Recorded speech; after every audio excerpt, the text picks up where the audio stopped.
I got a call from Michael Hayes I think probably 48 hours before television. Get a tuxedo and learn the Bulgarian national anthem.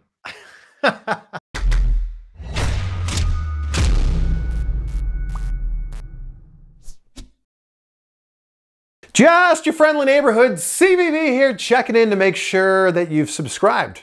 Oh, you have? Oh my gosh, thank you so much. That's awesome. I appreciate you. If you haven't yet, please take a second right now to do that and enjoy this chat with Aiden English. All right, the drama king himself, Matt, thank you for joining us. Hey, thanks, Chris. Thank you for having me. I'm trying to get to your beard level here for anyone who's watching this on YouTube. Maybe there's people that are listening. I have no idea what we're talking about here, but your beard looking very good. I mean, so luckily this camera is pretty low quality because it is in a frightful. So the one thing, like, I know you want to grow like a beard, you want to feel like I have this full thing, but especially in the world we're in now, when not a lot of parlors and stuff are open, this thing is like dry. Oh my goodness, look at that. Yeah, I mean, like I can do some gross things with this right now, and my wife is not with it. So who knows what's growing here at this point? So are you based in Orlando? No, I'm in Chicago. Oh, I'm sorry. Okay. So you are actually an hour behind our time zone right now. Yeah. Okay. So how's everything going for you in quarantine? I mean, it's not all things considered, honestly, it's not too bad. It's just, I was saying before, just trying, like anyone else, not to climb the walls, and I'm getting outside more than usual, actually, which is weird and a sad state of affairs, and I'm kind of embarrassed to say, but it does feel like, and maybe it's just with the arrival of spring and everything, but I've got a lot of whiskey to keep me company, so that's been helpful. For anybody who knows me, does me just fine. Is it too early? I mean, it's 10 a.m. where you are. Is it too early to be drinking whiskey? I mean, you know what it's 5 o'clock somewhere. I remember having one time I meant to meet someone like a whiskey pal kind of thing in Kentucky, and we were recording the same thing. We were recording a podcast that was like 8:30, 9 in the morning. Whoa. And he's like, "Well, what do you want to have a pour of to start the show?" And I'm like, "Okay, I guess this is happening." So it's never too early for the right occasion. Well, I'm very proud of the fact that I bought a whiskey ice bomb maker recently on Amazon. Okay. I spent far too much time looking this up to find one that made the perfectly clear ones, which I'm sure you're very familiar with this. Yes, absolutely. So, there's a little trick. I mean, it takes a little bit more work, but there's a trick to do it where you can get like untold amounts of perfectly clear ice. Okay. And it's called an igloo cooler. Ah. So literally for sake of ease, you can spend a couple bucks and you can get those molds. But literally, if you just get an igloo cooler and you have like a freezer in your garage or something, the way ice and water freezes, the oxygen and everything in that big of a space in those coolers will all go to one side. Though I forget if it's either the top or the bottom, and then you basically just get it out and you carve out your blocks or balls or whatever, and they'll be perfectly clear on the bottom. Well, I didn't think this was going to turn into a chemistry class, but this is incredible. I learn something new every day, and that's about the extent of my scientific knowledge. So do not press me anymore. So obviously the news came out, it's about a month ago, almost to the day here. How are you dealing with, that was a place you worked for a lot of your adult life. How are you dealing with, the fallout from this? I mean, it's the thing about it. It's like, I'm not even thinking about that so much, because that is weird. That kind of thing happens all the time. I mean, in this world, entertainment in general, it's so fickle. You're up, you're down, everything. That honestly, as weird as it doesn't bother me. It's that happening under the context of what's going on in the whole world right now. That's what makes it really stand out and unique, because if this were to happen at any other time, honestly, it doesn't faze you. At least for me, I feel like it wouldn't be, because you hit boom, I'm going to start doing these shows and go work here. But everything is at a standstill. So it's hard. You want to hit the ground running and you want to keep any kind of momentum, any kind of buzz or whatever. I'm going to take it and roll with it. But that's really hard to do right now. And that is the hardest thing to deal with out of all this thing. And it's, I said in the video the day after it happened, though, I'm like, I feel relatively lucky compared to so many. I have so many friends, especially with all this whiskey stuff, like in the bartending and service industry. Right. And so, like, for me, even to have made it this long, and then, you know, I feel actually kind of lucky compared to so many people who are in dire straits. And you mentioned in a video as well that it's, you know, it's not just the people whose names were announced. There was a whole bunch of people in WWE behind the scenes who, you know, weren't even mentioned that are now out of work. Yeah, and that's the thing. And like, we often will say, you know, the behind the scenes people, but I mean, like, there's, in addition to all our tech and crew and everything, there is an entire corporate office building full of people keeping the lights on, keeping the payroll going, keeping the, you know, the plane tickets coming and all this stuff. So many people make this ship run. And so a lot of, between, you know, furloughs and layoffs and everything like that, it was a tough day for the entire company. Did you have any sort of indication that when COVID hit, when they started having the shows with no audience, that maybe these cutbacks were going to happen? I think you'd have to think you were in the back, even when you didn't want to admit it, in the back of your mind, you got to think, this is affecting NBA, MLB, like every major sport and every major form of entertainment. Like, you'd feel foolish if you didn't think, like, oh, something could happen here. You didn't want to. I know I didn't want to, just because I knew, like, our television deals were strong and international television and everything. I was like, okay, maybe we'll be okay. But I think it was hard not to think something might happen considering what was going on everywhere. Well, I think what was so interesting about this situation is, I mean, we're 2 months in now. Nobody thought that this was going to last more than a week or 2 or 3, or at least certainly weren't prepared for this. And who knows how much longer this is going to go. Yeah, that's it's the unknown. That's the scariest thing on planet Earth, is not knowing. And you see it now with all these people, you know, the argument, do we open up? Do we not? I heard California just got 3 more months, supposedly, which is hard. And like, it's funny because while I was still working, of course, you know, I'm getting paid and everything. And so I'm on the train of like, hey, let's be as safe as we can. Yeah. And don't get me wrong, I am still absolutely on that train. But now having what happened, I am sympathetic to the people who are like, I know it's dangerous, but God, I got to work. I got to pay my bills and something. So I understand that a little bit better now, but it's such a razor thin line of what's appropriate and everything like that. But the most important thing is just for everybody to stay safe. Yeah. Well, I hope that you and your family are, you know, doing well throughout this time. When you look ahead, July 18th is the, you know, the day when you're able to go work elsewhere, do other things. Do you kind of look at that as like a benchmark of like, okay, this is when I'm going to start, you know, being able to do other things from now? I mean, yes and no, because one, it's like, in a way, for certain things, I'm already looking now because you got to look ahead. But much like we just said, I don't know what July 18th is going to look like. Yeah. You know, who knows? You know, I've had people reach out and everything, but everybody who does is like, hey, we'd love to have you. We'll let you know when we are able to do things, like, you know, which could be maybe later this summer, might be this fall, who knows? So I'm hoping, and it's week by week. I'm hoping by that point, we'll have at least a better idea of how much, you know, again, if it is going to be the end of summer, if it is going to be early fall, or if we're going to already be running things by the time July hits. But it's staying in touch with people, reaching out to people. And in that meantime, I'm trying to do everything I can. And like, honestly, this world here, I have to imagine, is going to be exploding, and the digital broadcasts and content, everything, you know, online is going to be huge. So trying to dive into more of that and take advantage of that. Well, I've always loved to do my interviews in person. I would have much preferred to be able to sit next to you and do this interview and shake your hand when, you know, if that was something we were able to do.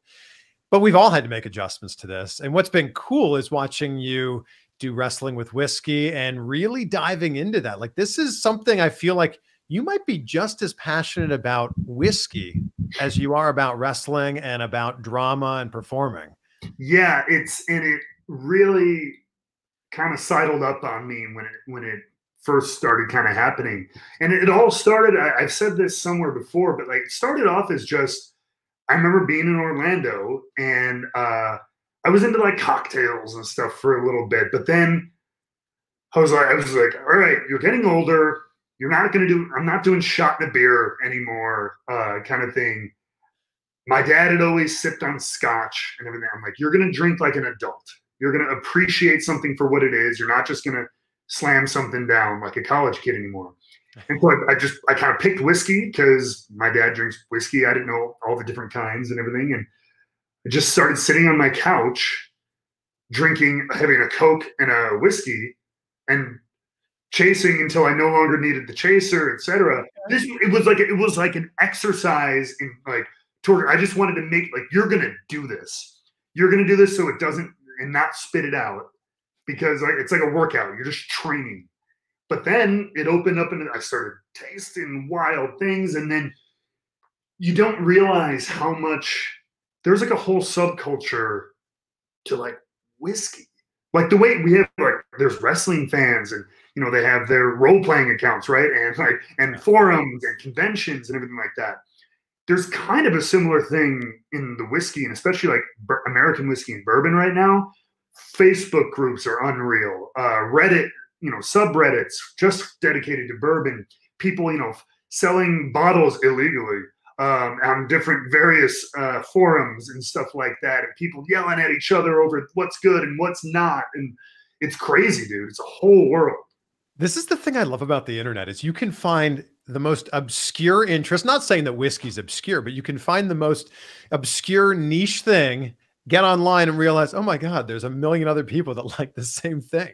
There is. Life's a niche and then you die. Like there is a niche for everything. That's what this kind of helped me discover. I'm like, no matter comic book, sci-fi, film, television, theater, all the sports, literally there are communities like rooted everywhere. Are you thinking of making your own bourbon? So that's always the question, right? Like, when are you going to put out your own? When are you going to put out your own? And it's kind of a funny thing because as cool as that would be, one, I will never ever say like, I'm going to make because I don't have that knowledge. I told you before, that is the extent of my scientific knowledge is beer. You don't have that knowledge yet. You can learn anything with the internet. Sure. And give me 10 to 15 years and maybe I'll know enough. But the thought of maybe one day like partnering with the people who do know, there's a bunch of different options to maybe do that. I would love to do something like that, or even just be involved with certain up and coming brands, because there's a ton going on in the craft world, just like craft beer. There's craft whiskey distilling and everything. But it's just like the wrestling community. The whiskey community is not very forgiving of people who don't like pay their dues. Oh. So that's the other side of it. Like they're a little sketchy about whenever like a new celebrity endorses something. Like when McConaughey started coming out for Wild Turkey, everybody started poo-pooing him like, who is this guy? What does he know? And stuff like that. So there's an attitude like that a little bit in the whiskey world too. They want genuine people. Well, look, if The Rock can be a tequila guy, you can be a whiskey guy. I'm more than happy to stand shoulder to shoulder with that. What is your go-to? If you and I were to hang out tonight and have a drink of whiskey, what kind of whiskey and how do you prepare it? Well, so I'm all kinds. I'm getting into all kinds now, but bourbon is what brought me to the ball game. Okay. Well, let's take a look. Oh my. Uh-oh. Oh my God, look at this. So I'm gonna take this full screen so everybody can appreciate it. There it is. So this is my baby collection, which is I'm probably at about 110 bottles now. My God. Yeah, so spoiled for choice is the thing. There's so much, and There's super fancy, like rare stuff. There's bottom shelf, $10 stuff. For someone who's new to bourbon, there's about a million different. I will say. And for anybody who's just listening to this and not watching it on YouTube, that is a closet. Matt has a closet full of whiskey. Yep. So my wife was generous enough to, in our office, in our apartment here, I'm like, so we used to live in a house in the suburbs and we moved into the city. So space was a little bit less. I used to have a basement where it was all up on the walls and everything. So I was like, shoot, where am I going to put it? Because one, it needs to be out of direct sunlight. And then you need just somewhere to go. And I'm like, can I please have the closet? And she was nice enough to let me do it. But if you're new to bourbon, I strongly recommend Buffalo Trace. It's cheap, it's easy to find, super delicious, and a great, not too high in proof, because I love super high proof stuff, because to me that's where the most flavor lives. But not everybody likes to get punched in the face the first time. That puts hair in your chest. Yeah, as they say. So I always like to start people, ease them in. You got to ease them in. Now, do you drink it straight? Do you drink it with ice? How do you drink it? I'm a neat guy. I'm a straight up, because again, I want to taste it exactly as they intended it to be, kind of taste, which is depending on where they proof it at and everything like that. But there's a lot of snobs in the world who will tell you if you add ice, you're a heathen and all this stuff. But you talk to these guys who make it, these distillers who've been doing this for 50 years, they don't give a crap. You can take their $800 bottle. Like, if you want to pour it with Coke and ice, if you're buying the bottle, I want you to enjoy it however you enjoy it. And I agree with that policy. But for me, I'm generally a neat man. I think the real takeaway from this is anybody who's watching this or listening to this that has a passion for something, dive into it, like double down on it, triple down on it. And, you'll be surrounded by other people within the community who appreciate this and love this as much as you do. Yes, especially right now. There's a lot of time at home, and we're on the internet, we're on our phones and stuff. If there's something you love, go after it. At least connect with other people, because I'm telling you, whatever it is, I don't care how weird, twisted, and profane you think it is, or whatever it is, man. There is a community out there for everybody, and I think actually, to kind of segue a little bit more serious, that's an important thing to kind of say right now too, just because a lot of people feel isolated. A lot of people do feel alone. They're not living with a big family. They might be living literally on their own. Yeah. And so sometimes that connection, even if it's just with a hobby or something like that you like, find these groups, find these message boards, forums, whatever they are, and you'll find a community that'll support you. I don't know if everybody is aware of this, that Vickie Guerrero is your mother-in-law. Is she a whiskey drinker? She is a beer drinker. I remember I selected my own single barrel of bourbon last year, and I brought it to her house. And her brother, so my uncle-in-law, loves whiskey. And he's actually getting into bourbon, so I talk with him all the time about it. So me and him had it. We tried to get her to have some, and she'll have it with Coke or something like that. But she's more of a beer lady. I guess the other thing here is you're also part of the Guerrero family. You've married into the Guerrero family. How does that feel as a wrestler? You are in the Guerrero family now. That's a weird question. And it's not the first time. And in fact, Vickie was kind enough to have me on her show not too long ago, and she kind of asked a similar thing, which was really weird coming from her to ask that same question. So a little bit of pressure. But for me, I try not, I never really think of it in that context. I don't. I'm not saying I haven't. And so of course there's a little kid in me who was a huge fan of the Guerrero family. And so it's like, oh, that's kind of a neat thing. But to me, it all comes down to, I've said it before, I just fell in love with a girl who happened to have a famous last name. She's all I care about. And our relationship never really had much to do with that at all. And so for me, it was just about us, and all of that was just superfluous on the outside. So I don't think of it in terms like that because it's just us. And that's all it is. Was your wedding like a Guerrero family reunion?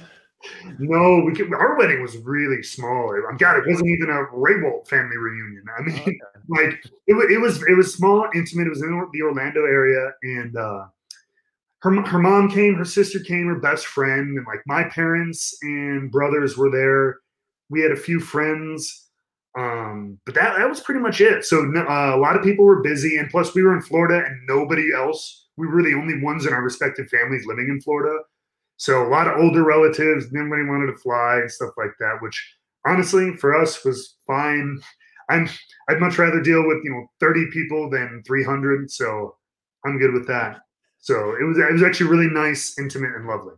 I'm guessing the answer is because we're both wrestlers, but is that how you and Shaul met? I mean, yes. So we first met at FCW, way back before anything was NXT. So I remember walking in, and like I'm a wide-eyed kid and everything like that, and I knew she was down there amongst so many other people, and obviously her lineage and everything like that. But so like the first time around when I was there, I was like I said, I was like a shy school kid, and then she had left, and we had kind of moved to Orlando. Things became NXT. I was kind of getting my feet under me. I think I just literally started the whole singing drama king, throwing the roses kind of presentation on television. And she came back, and she claimed, I never felt this way. She claims, she's like, you had a whole new confidence about you and all this stuff. She's like, I noticed you this time. Plus, I guess she was single. She was not single the first time around. Oh, well, that's the difference. Yes. And so we just started talking and kept talking. And then we lived in the same apartment complex, which that's dangerous. But doesn't everybody live in that complex, to be fair? So in Tampa for FC, yes, there was like two that it was like a big wrestler commune. I remember I lived literally across like the breezeway from Big E. I used to go grocery shopping with Paige. Like Rick Victor lived on the other, and Mike, I almost called him Mike Dalton. Tyler Breeze lived like two doors down. Yeah, it was a wrestler commune. People spread out a little bit more in Orlando, but they still found, like, I had Sami Zayn and somebody else in my complex too. So we all migrate to the same kind of areas. Well, the reason I asked you at the start of the interview, are you in Orlando, is because I feel like that's just the place where most wrestlers live. So how were you able to make the transition from living there for many years to now living in Chicago? I mean, very easily, because it's home. You weren't tied down. You didn't have to be close to the Performance Center. No, I mean that I only moved once I was on the main roster. Okay. So that was that was always my long-term plan. I always wanted to come back home. I remember hating Florida at first. I grew up in Chicago, cold weather. My first 6 weeks in Tampa, I sweat through my sheets every single night. And I kept the AC on like 65, and I still sweat through my sheets. Wow. But I did learn to love it, and I appreciated it in the winter months when you would we would do shows in Minneapolis and then would land in Orlando or something like that. And it was 75 degrees.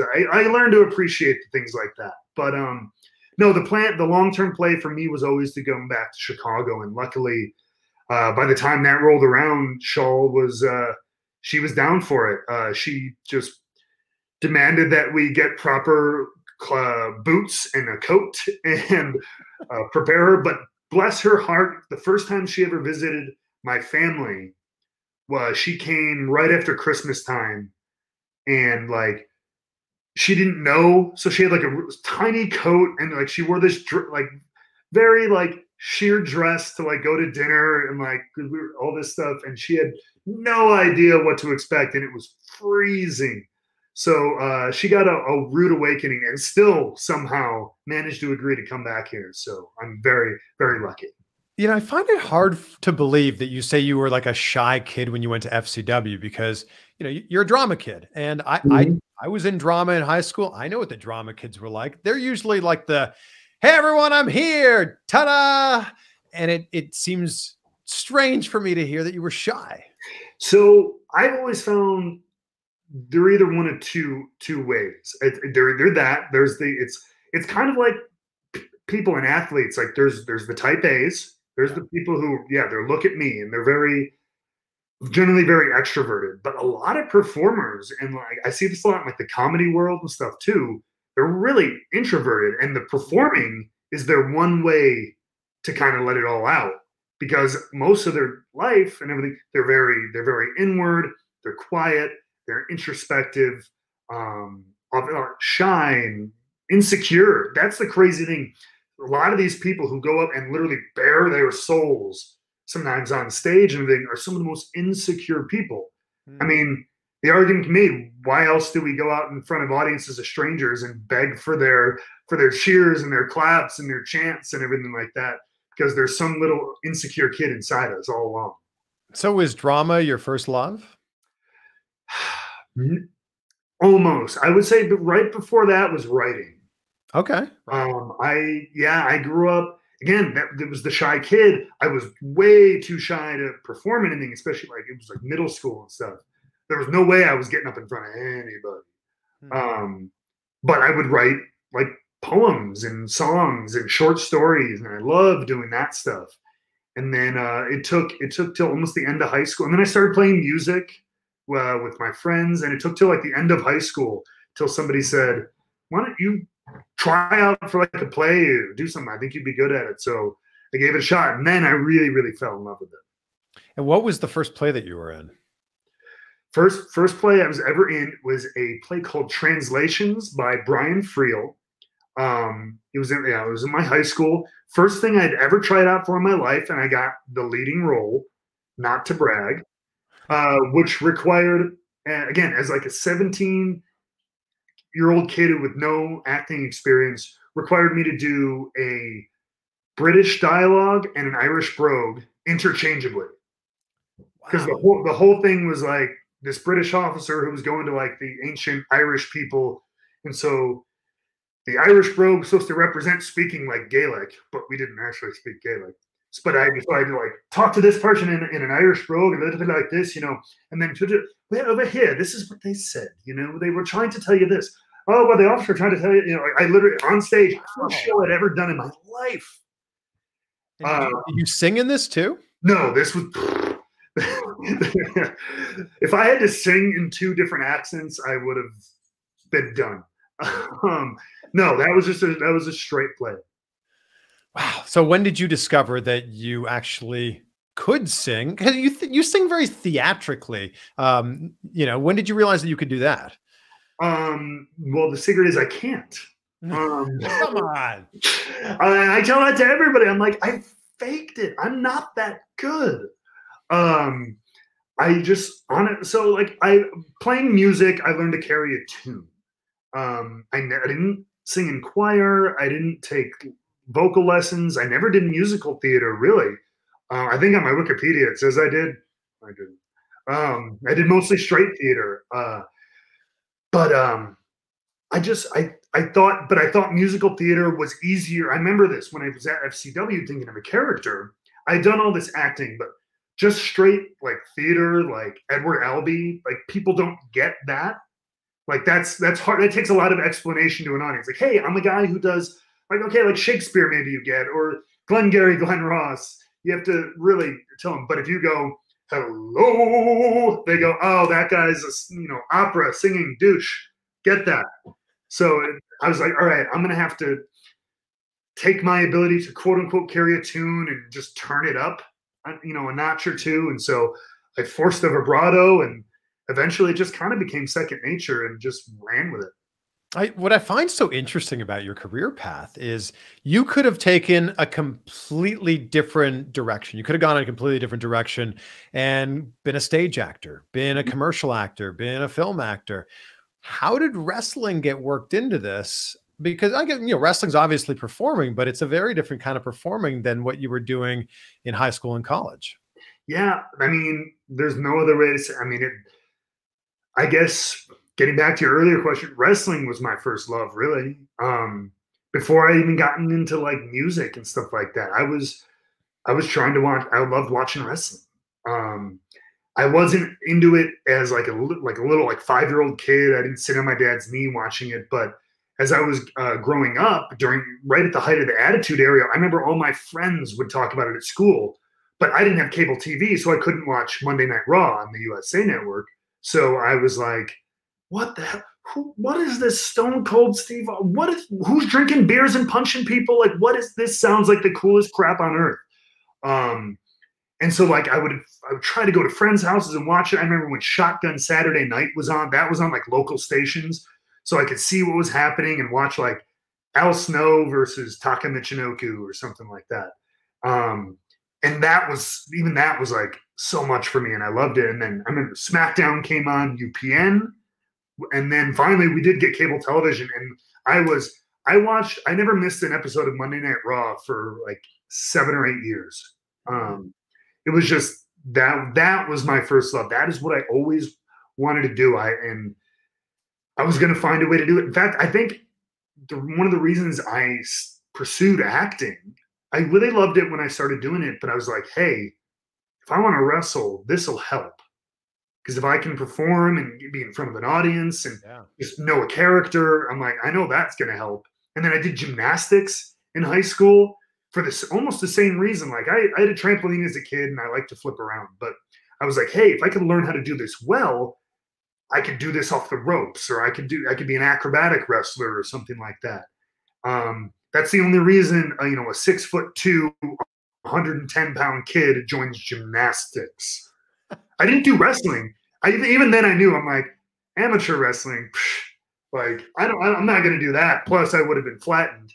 Like, no, I'm going to do gymnastics and learn backflips and stuff like that. And actually it came in handy a lot.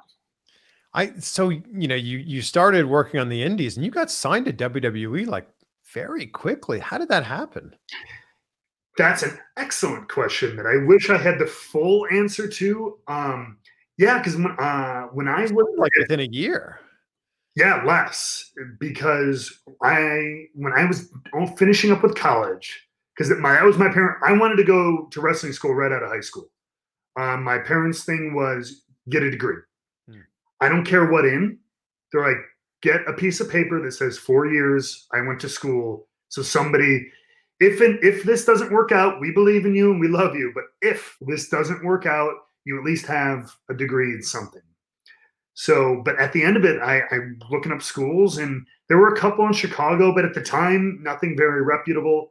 And so I knew FCW, Steve Kern was offering like on the side, just like beginners classes. And so I was like, well, those guys train the WWE guys, at FCW. So I'm going to go learn from them. So I rented a room off of Craigslist in a stranger's home in Tampa, Florida. Wow. And the only reason I did is because when I contacted him, he told me that like there was like a little pool house or something. He goes, there's another one of the wrestler guys. He's staying in there. So I was like, okay, there's 2 of us. I'll be okay.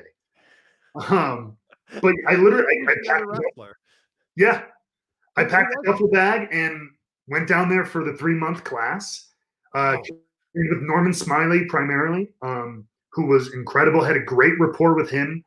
I was able to pick it up pretty quickly, and I loved it, and met a great group of guys and girls down there. And then basically Norman just kind of was like, hey, I think you can be good at this. Keep it up. That was all I had at the end of it. And I came back home, got in touch with a couple, like you said, a couple indies here. But then, so I got home from training in like April.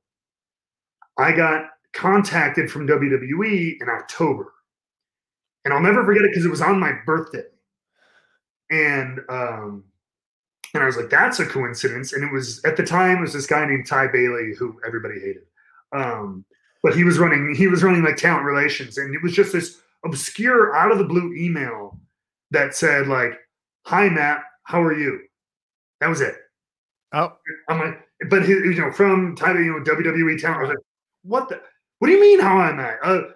Frick, I'm good. I wrestled. And of course I just started giving him the resume and stuff. And then Norman called me and was like, hey, I'm not sure if somebody's reached out yet, but he's like, he had talked to me and just had asked me if I had any of my students or anybody I knew that, that I would basically put over or that I was interested in. And he's like, I mentioned your name and I said, you're, got a lot of talent. And that was it. He goes, I don't know if they're going to get in touch with you. And then I told him that they did. And he goes, okay. He's like, just keep in touch with him, to stay on him. Cause sometimes, they can get lost and everything. And then I did. And then eventually, like, after staying in touch a few times, like I think a month later, John Laurinaitis called me and just didn't even like introduce himself but like didn't even say hello. He goes, hey, this is John Laurinaitis. By the way, we're going to offer you a developmental contract. It's going to start like this, blah, blah, blah. And I was like, okay, he's all right. Talk to my secretary. Click. And that was it. And then I reported to FCW about 2.5 months later. Wow. All right. So do you remember the wrestler that was living at that same house, and do they still wrestle? Does that person still wrestle? No, they did for a little bit. They were from the same part of Illinois. They were from up here outside Chicago. Yeah. His name was Ron Petoskey, but he wrestled under Ronnie Metro. I remember I wrestled him for like our final match for the training class, and I remember, and if he watches this, I love you, buddy, but it was so funny because he spent $250 on a pair of patent leather boots, but then couldn't afford gear. So he went to the mall and got a pair of striped Hanes underwear and wore that for his gear. Meanwhile, I did something similar, but I couldn't even afford the boots. So I just had I borrowed somebody's kick pads, was wearing Asics wrestling shoes, and I got almost like biker short Speedo from the mall, same thing. And I wore that, but he wrestled for a little bit, but I don't think he does anymore. Wow. The thing that I love at the heart of this story is you said, I'm passionate about wrestling. The best person who can train me lives in Florida, which is not close to where you live. And you picked up your life and moved down there, and, all paths ended up leading to WWE for you. Yeah, it was like, I'm not a big fate person, but that kind of, at least that series of events in my life really seemed like it was just supposed to happen the way it happened. Like it was especially like that, like the fact, I know I was an adult, but still I was like a 22, 23-year-old kid. And I tell my parents, I'd never left home before. I'd never moved out of state. And I'm like, hey, I got a room off Craigslist. I'm going to throw $1,500 to this wrestler guy who I've never met, and they're going to train me to wrestle, and I'm going to go there for 3 months at least. And yeah, so I'll talk to you guys when I get there. It was really silly and foolish sounding when you say it out loud now, but that, and then meeting Norman and just the training, and then staying in touch with him and all this, and everything kind of happened the way it needed to happen. And then, I think that what really put you on the radar for a lot of people was the Vaudevillains and being paired up with Simon Gotch. Take us along in that storyline, or that timeline. How long from when you got signed to when you really got that first, real break? So, I started in February of 2012.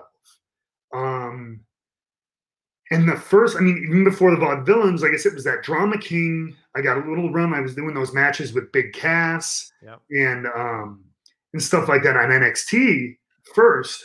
And that was a great time though, because I got to wrestle. I don't know. To this day, I don't know why, but they were putting me in the ring with guys like Sheamus, Rob Van Dam. I've had a lot of matches with Neville, Pac at the time. So I felt so lucky to get some of those matches. But that all started, again, I started in February 2012. I worked a lot, like just kind of learning, and I did a lot of like enhancement work for some of the up and coming talent. But probably about 1.5 years after I started, maybe a little less, is when I kind of started getting my first run of things. And what was it that they saw in you and that they saw in Simon Gotch that went, okay, you guys would be good together? So the way I heard it was, so Dusty Rhodes pulled us aside and told us this, that I think it was at an NXT. I had just finished up. I don't know. Again, I don't know if it was that run with Big Cass or I did something with somebody else. And Triple H was at TV, and Simon was new at the time. I think he had done like the Rosebuds thing on TV a few times. And he's shown up. He had the full handlebar, and he would show up to, even when he wasn't working, would show up to television pretty much in gimmick, in character, dressed very well, mustache waxed up. And so I think I heard Triple H was looking at him, think, interesting looking fella. Here's English, this theater singing guy. He just kind of finished up what he's doing, so we're not sure what to do there. I'm like, well, what? This is like a weird, like a vaudeville sideshow thing. Is kind of the way it was presented to me. Like they didn't know what either, but they were like two interesting looking, two interesting characters. What's there? And so that Dusty Rhodes said, he's like, I don't know. But he goes, you guys kind of get together, figure something out, and we'll present it to him because Triple H wants to see it. So we did. I just went home that night, and I just kept the vaudeville thing in my head, and I'm like, well, I've always been a bad guy, so if I'm still a villain, I guess I'll be a vaudevillain, and screw it, let's go with that. And they loved it, and rest is history. Wow, and congrats, because that worked out so well. Yeah. But then, I guess the real thing that put you on everybody's radar and, really got you over was Rusev Day, which, as I understand it, was supposed to be a one-off thing, one and done, and never happen again. As far as we knew, it was like Rusev was doing this thing with Randy, and I was like, I just happened, because I wrestled Randy once or twice that summer, just putting him over, just kind of just doing the thing. It was just an opportunity to work with a top guy. Nothing there, but they were like, all right, well, Rusev is part of this segment tonight too. I was like, okay. And then they did that, and it was nothing really. And then the next week they're like, well, you've got this character, like Rusev's going to have this big celebration. How about you sing for him, since you kind of helped him last week, but didn't? I don't know. So they're like, okay. So I remember had to get I got a call from Michael Hayes I think probably 48 hours before television, get a tuxedo and learn the Bulgarian national anthem. So yeah, learn a song for national television in a language I've never spoken.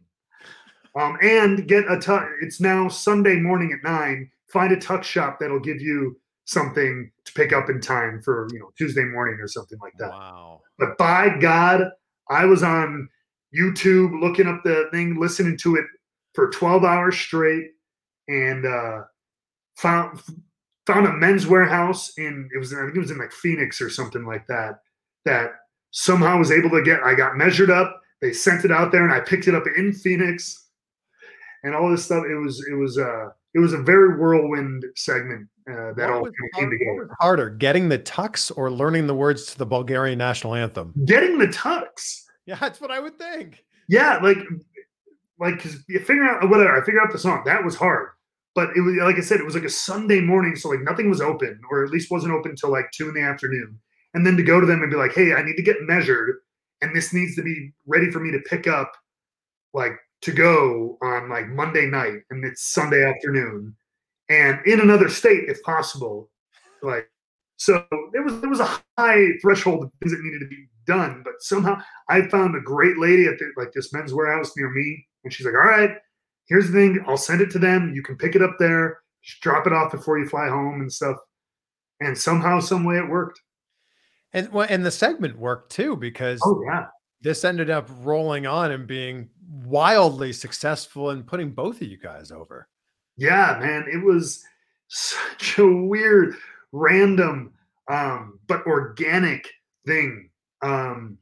Because it was just after that, that first segment was the first Rusev Day. I think they called it that in a backstage segment or something. And then we kind of talked about it once more like the following week, but then all of a sudden people just started like chanting it. whether it was ironically or something at first, but then more and more people got involved, and it really took on a life of its own. And I loved it because it allowed us to just really open up and have fun. And I think that's what people ended up connecting with, like, long term. Yeah. When Rusev Day ended up disbanding and your partnership with him, did you have a plan for what was next? Because I feel like you ended up, doing commentary, which you were very good at, but I felt like there was a missed opportunity there for you. Yeah, and that's one of the things I wish I would have gotten more of an opportunity with. And to be fair, it's something I wish I would have fought harder for. I had ideas for sure. About ways to take. I wanted to take that Aiden English character and stuff that I had established with the Drama King and everything, but evolve it, make it a little bit more. Everyone always talks about being like darker and serious, and like I think that's lazy. But I wanted to flesh it out, and I wanted it to be a little bit more threatening, and I wanted it to be a little bit more maybe a screw loose or something a little bit more intriguing. So like my big thing was I wanted to be the tortured artist, and who couldn't stand the fact that his ultimate masterpiece or whatever could never be realized, and I'm driven mad by that kind of a thing. And I just thought I had all these ideas for vignettes, and I pitched them to some people, but as often happens, it's constantly moving things, and it falls on either deaf ears or people who are too scared to pitch it themselves. And so that's where I wish people would have listened to me. But I also wish I would have taken a little bit more initiative to go to the top brass and been like, so that's one lesson that I took away from that. But yeah, I think I agree. I think there could have been something really cool there. Doesn't mean that there can't be again though somewhere else or down the line or et cetera, et cetera. So I still have ideas. Oh, is that the plan? Is that the plan when you start working indies, when indies can start to be worked, to really start to craft this new darker character? Yeah, I mean, I think so. I think there's a lot of, as they say, meat left on the bone there. But there's also there's a lot of that like babyface Rusev Day kind of persona that I wouldn't mind exploring either, because I think that was one of the things that we had fun and a hard time with, is that for so long we were clearly getting babyface reactions, pretty much treated as a babyface by the fans, but in the booking of it, we were on the heel side of everything. So, we couldn't embrace it as much as someone like, I saw for us, this is getting, and Xavier, Kofi, and Biggie, if I'm speaking out of turn, they'll let me know. But I mean, at the time, I'm like, I feel like this could almost be a New Day kind of evolution, because they started off these kind of out there characters who were booked as heels, but the audience just fell in love with them to the point where you had to turn them babyface. And I thought we were kind of on a similar path. We were these kind of goofy characters, odd couple, if you will, but two bad guys who were just the fans were loving more and more. So I'm like, I think we could be this really kind of unique, again, oddball couple babyface tag team. And we got a couple little spurts in there, but I really think that could have been a lot of fun. So something to explore that option could be cool too. Well, there's certainly the possibility for a Rusev Day reunion, a Rusev Day world tour even. You literally took the text out of my phone on the day everything happened. We texted each other back and forth, just, hey man, hope you're all right and all this stuff. Thanks for everything that we did. And I said this, I go, you know what? Hey, Rusev Day, indie world tour. He goes, let's do it. So the possibility is 100% there. Well, there we go. Well, hopefully indie shows can be running sometime this year, and that's a possibility, I guess. Absolutely. So how did the transition then go from in-ring to commentary? From the outside looking in, it seemed like it kind of came out of nowhere. Yeah, and so and of course everyone's asking, "Are you hurt? What happened?" Because that's what happens to a lot of people. It's something to do while you're injured, which I get. This is a great way to utilize someone. For me, it was just at the time, after that Rusev Day, I was trying to get things going, and it didn't quite, and so I wasn't doing a whole lot at the time. No which way around it.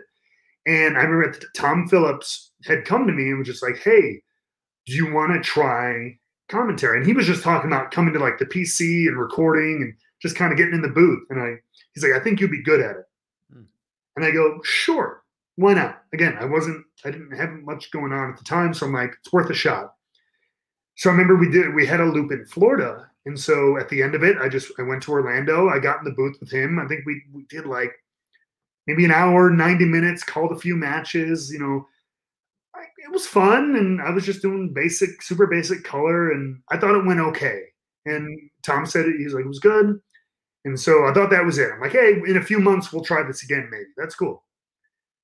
The following week, I get to television, and Michael Cole calls me in the Gorilla. He's like, hey, Tom said you did great. We're going to put you on 205 Live for the next 3 months and see if you like it.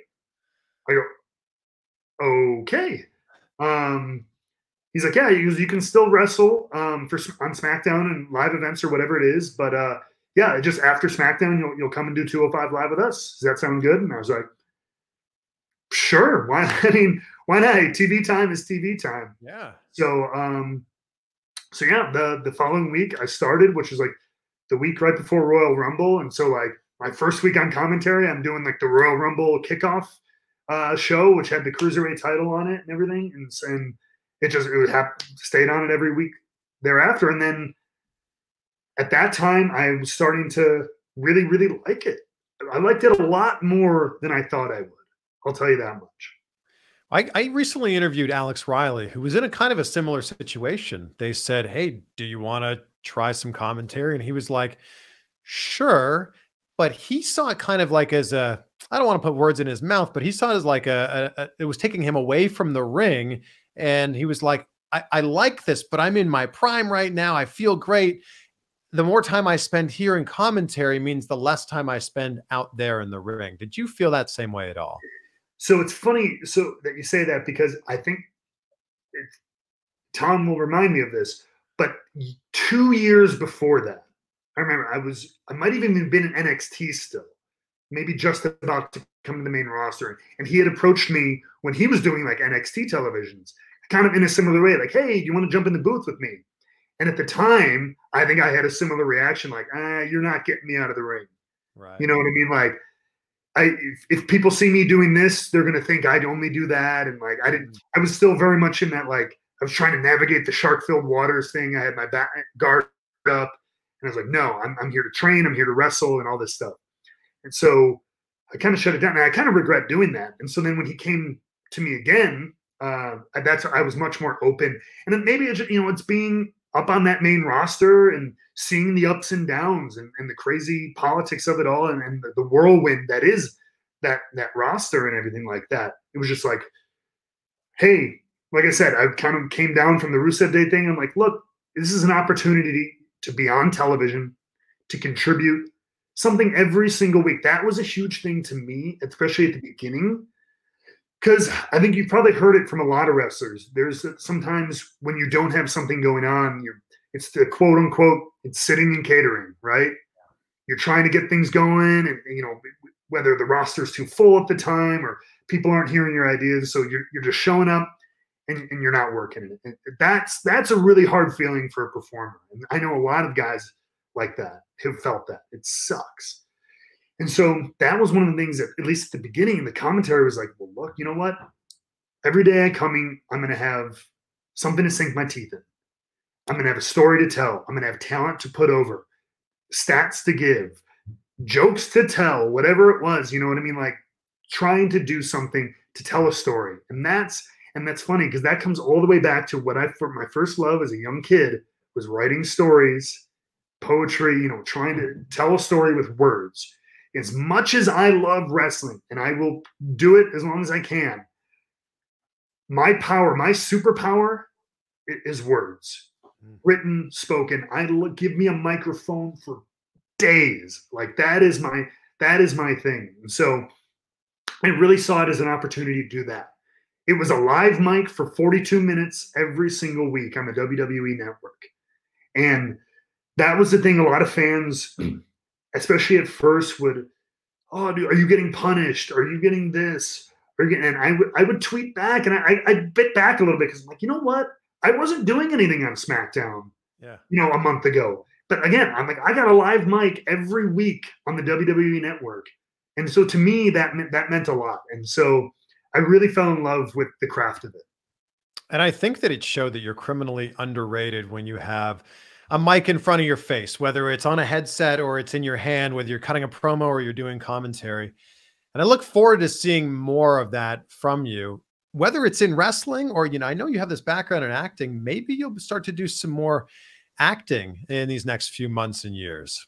Yeah, man. Like that's the opportunity is there. And I do miss that. So I love being on a set, or whether it's film set or a theater or anything like that. I miss that. So like I am 100% open to all those opportunities and everything too. I saw that you posted on your Instagram story yesterday that your left pec is torn. First of all, how did this happen? And second of all, are you going to get this fixed now that you're not wrestling all the time? So it's kind of a funny story, kind of a stupid story. So yeah, I remember it very, very specifically. So this was 2015. This was shortly after me and Simon had won the NXT tag team titles at Brooklyn. And it was a house show in Lakeland, Florida. And I remember it was a I believe it was 6-man tag, me, Simon, and it might have been his name, Mike Rawlis, at the time. And we were going again. Baron Corbin was a babyface at the time. No, wait, we were babyfaces. What am I talking about?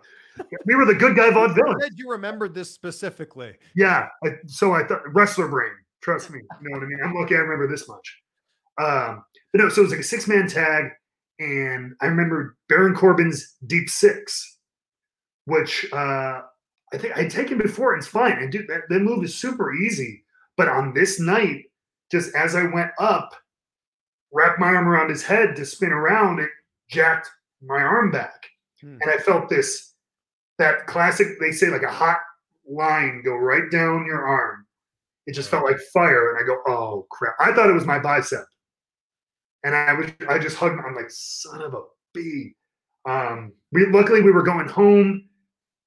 The finish of the match was coming up. Of course, the finish of the match was me doing a swanton. So that was fun. But did that, came back and told the trainer, was like, hey, I think I might have like strained my bicep or something. So he looked at it, put some ice on it. I showed up the next day. And the next day it started getting black and blue all down my arm and in my pec. And I was like, that's where, again, I thought the bicep was torn. And I'm like, yeah. But it didn't roll. When you tear your bicep, it rolls up your arm. And that didn't happen. So I was like, okay, maybe it's not that.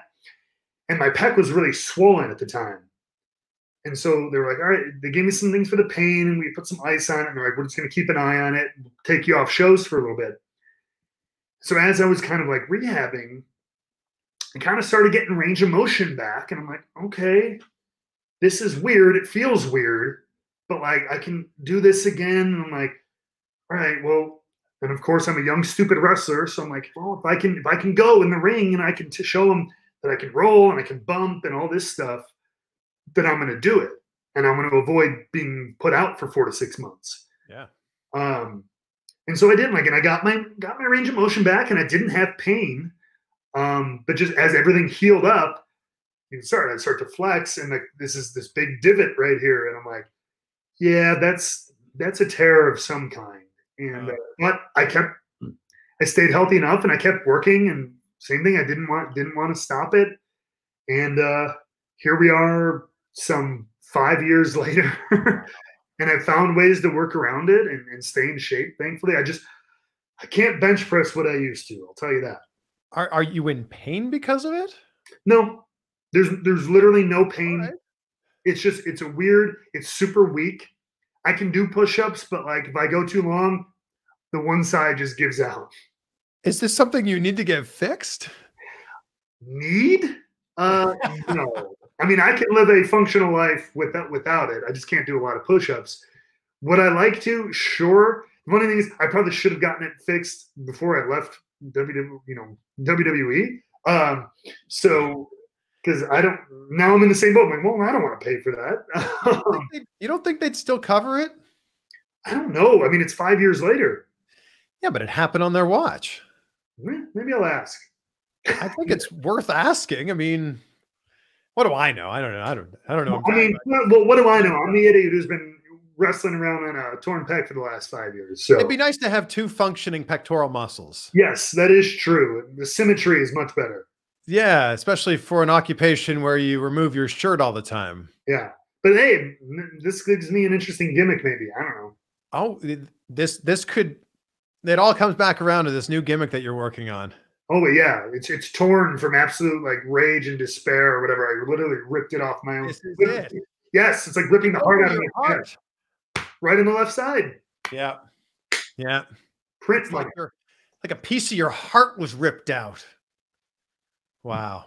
Yeah, we're on to something.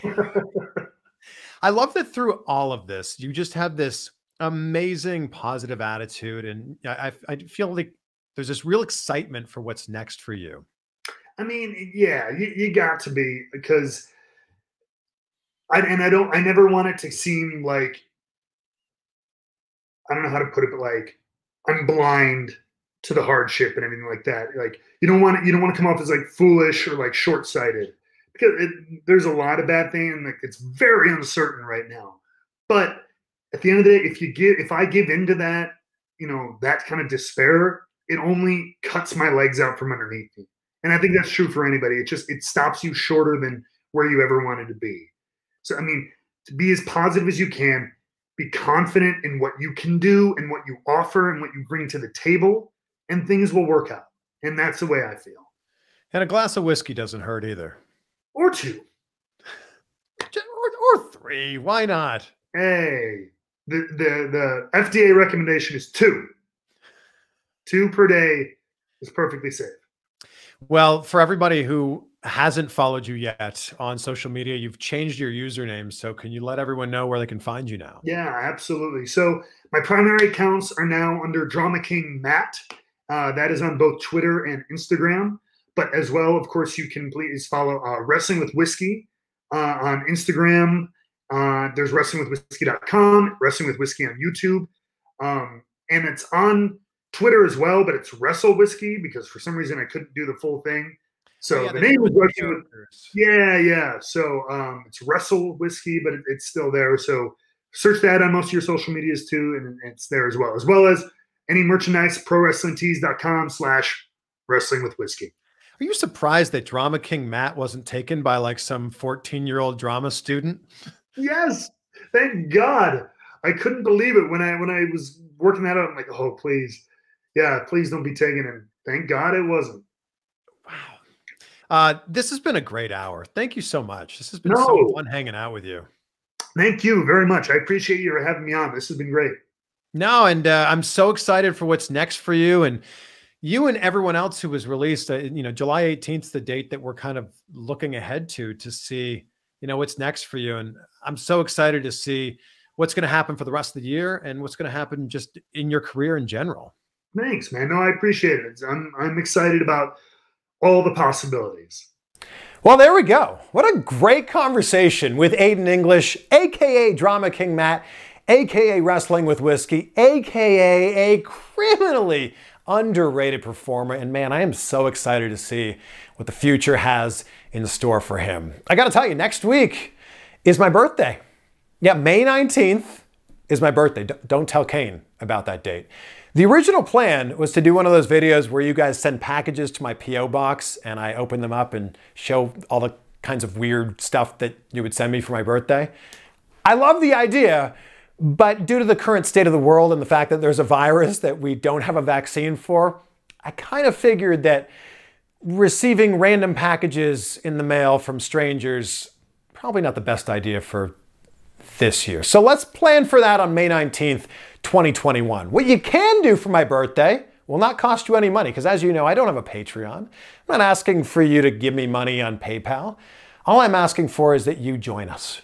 Just click that subscribe button right now and join us on this path to 1 million subscribers, which I know we will get to together. And thank you for helping us hit 250,000 subscribers last week. So May 19th, you don't even have to say happy birthday to me. You can. That'd be really nice. You could sing happy birthday to me. That'd be very nice. But all I'm asking for, just a little click ski, just a little subscribe ski. That's it. Little blip. There it is.